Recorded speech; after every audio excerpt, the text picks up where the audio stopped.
ఏంటిది అనేది మనిషి వైపు చూడకండి. దేవుడు ఈరోజు మన సంఘం అంతటితో మనతో ఏం మాట్లాడుతున్నాడు అనేటువంటిది ఆలోచించి ఆ యొక్క భాగంలోనికి వెళ్దాం. అయితే ప్రియమైన సోదరి సోదరులారా, ఏది నిజమైనటువంటి సంఘం, జీవం గల సంఘము అను దాన్ని ఎలా గుర్తించాలి?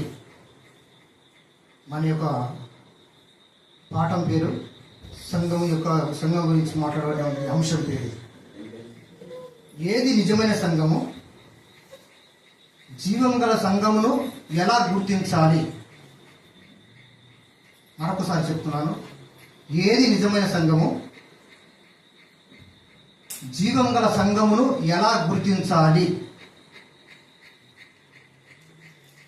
ప్రియమైన సోదరి సోదరులారా,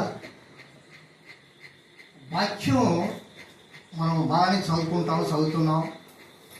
దాని ప్రకారంగా మనం మెదులుతున్నామా అనేటువంటిది ఒకటి మనకు మనమే ఆత్మ విమర్శనగా చూసుకోవాలి.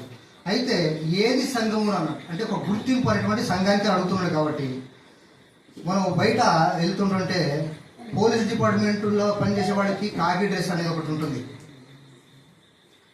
కాకి డ్రెస్ ఉంటుంది. అదే నేవీలో వెళ్తే వైట్ డ్రెస్ ఉంటుంది. గుర్తింపుగా ఇతను పోలీసే అని చెప్పడానికి మనం ఏ గుర్తును బట్టి గుర్తించగలుగుతున్నాం? అతని ఐడెంటిఫికేషన్ కానీ అతని యొక్క కార్డును బట్టి మనం గుర్తించలేకపోతాం. కానీ తను వేసుకున్నటువంటి డ్రెస్సును బట్టి ఇతను పోలీసు అని మనం చెప్పొచ్చు. అలాగనే నేవీలో పనిచేస్తున్నాడు అంటే నేవీ అంటే ఓడలో పనిచేసే వారికి ఎట్లా ఉంటాయంటే డ్రెస్సులు ఎట్లా ఉంటాయంటే వైట్ డ్రెస్లో ఉంటుంది, వైట్ డ్రెస్ ఉంటుంది. అలాగనే వైట్ డ్రెస్ ఇప్పుడు ఈ మధ్యలో ట్రాఫిక్ పోలీసులకు కూడా ఉంటుంది.